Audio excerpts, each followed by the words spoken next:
It is so beautiful to see our congregation here, to see the multi-generations that come together.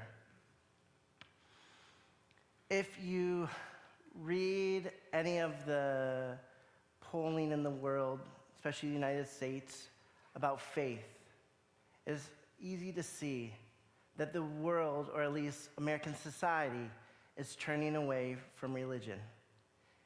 Even statistically, Jews seems running for the hills from organized religion. That in the world today, you don't need to be in a synagogue to pray, to have a bar bat mitzvah, to study, to live Jewish life. So the question I wonder is, are synagogues still needed? I know this seems rash or flippant as a question since we're all here right now, but it's a very serious question.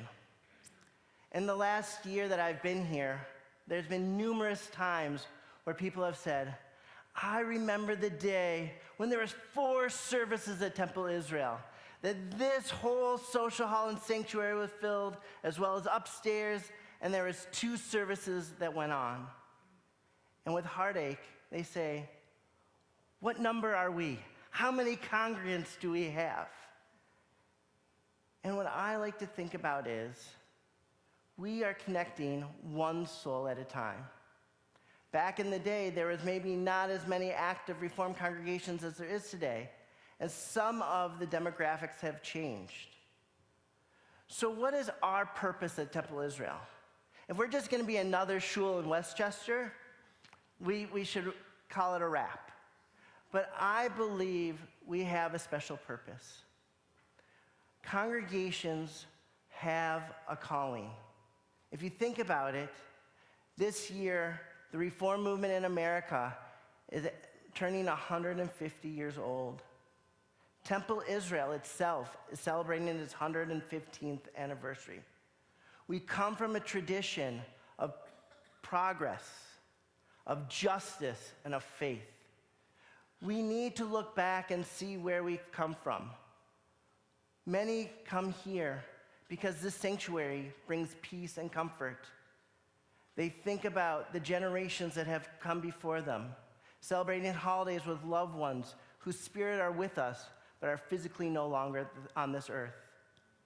As well as simchas like bar and bat mitzvah, where they see their children or their grandchildren up on this bima, and it brings them so much pride. What I've learned is, for us to continue to have a strong future, we need to have purpose. No longer is success by numbers. We are not quantitative in our approach, we are qualitative. How are we impacting the lives of each individual person here? For what I've learned is Jewish guilt doesn't really work anymore. If it's boring, if it's long, if it doesn't meet your needs, you move on. So, what do we need to become? First, we need to be authentic. We need to be whole and here. In the world, there's so much fakeness. How are you doing as I walk on to my next step? Oh, so good to see you, and I stop listening. When we come into this space, not just the sanctuary, but when we become Temple Israel, let us slow down, make eye contact, really listen to the person we're talking to, really connect to their soul, B'Tselem Elohim, where each individual is a spark of the divine, that sacred connection that we need and we yearn for. Let us slow down and see people for who they are, and hopefully they will see us too. Let us have integrity. There's too much nastiness in the world where we're not held responsible for the words we say and the actions we do. We can hide behind a computer and say disgusting, horrible things, thinking it has no real impact. That impulsive anger that is out in society has no place here. We can have different political viewpoints, different understandings, and we make room to listen. Share who you are. Let's not talk talking points.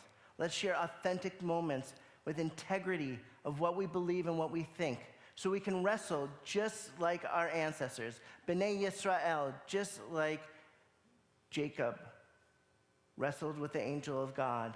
Let us wrestle with how to make meaning in the world of today. And most importantly, let us continue the legacy of community.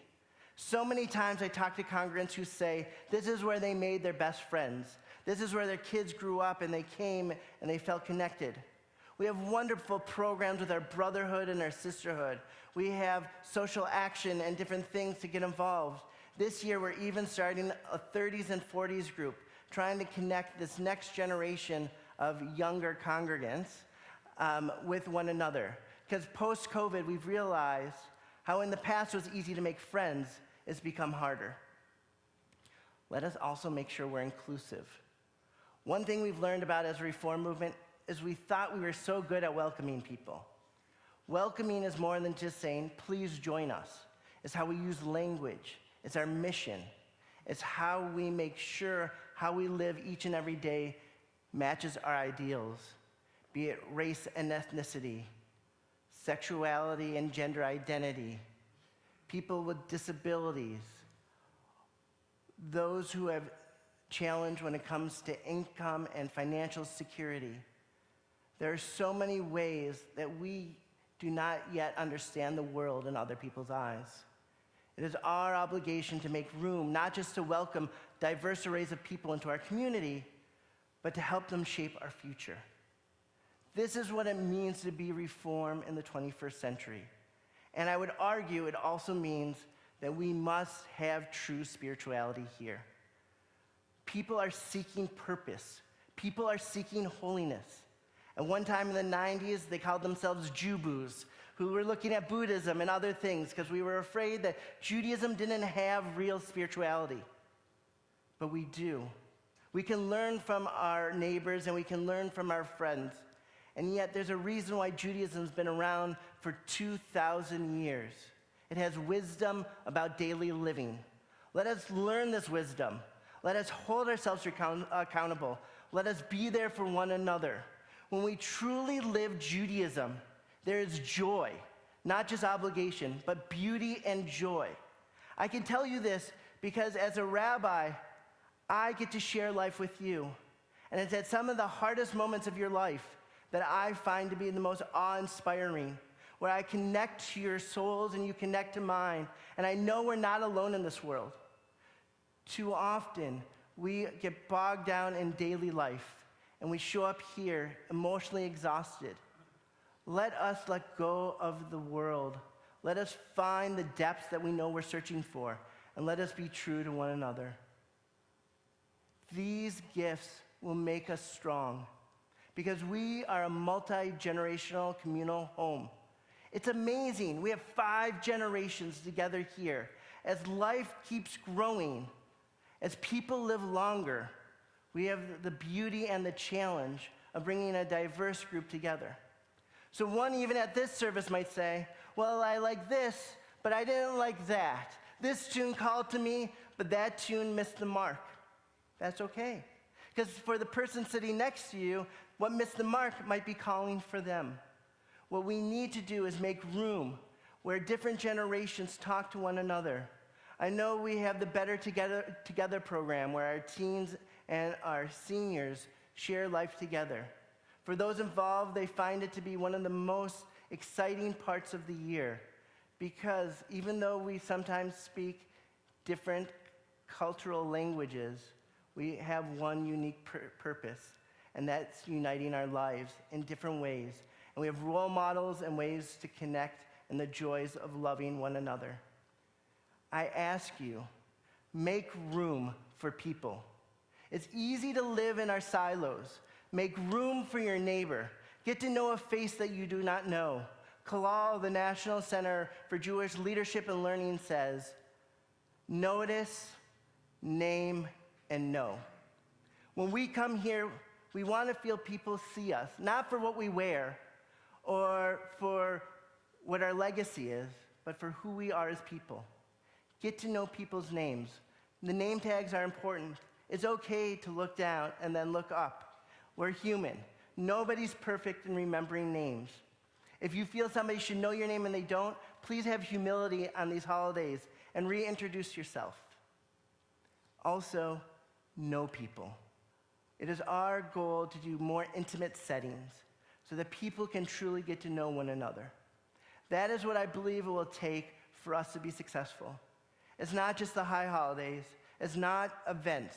It's sharing daily life, building community, and creating sacred purpose. In a secular world where our option is traditional religion or nothing, let us build a new path where we can be inclusive of our family members and our friends who have different religious backgrounds or no religion at all, that everybody feels welcome here, that this is a true place of open-mindedness and love where everybody can figure out what it means to have faith on their own terms.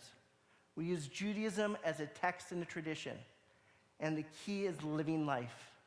May Judaism and this congregation excite us to be the best we can be. May we use these high holidays to go out and be our best selves. It is so important that we build a congregation that is emotionally honest and intellectually curious. Let us study, let us learn from one another, let us be engaged. And I ask you to be our partners in making this as strong as we can be. I hope that this isn't the only time I get to see you in the next year ahead. And I hope next week isn't the last either. But it's a continued relationship where we're building and growing. Shana Tova Umituka. May you have a sweet and healthy and happy new year. Amen.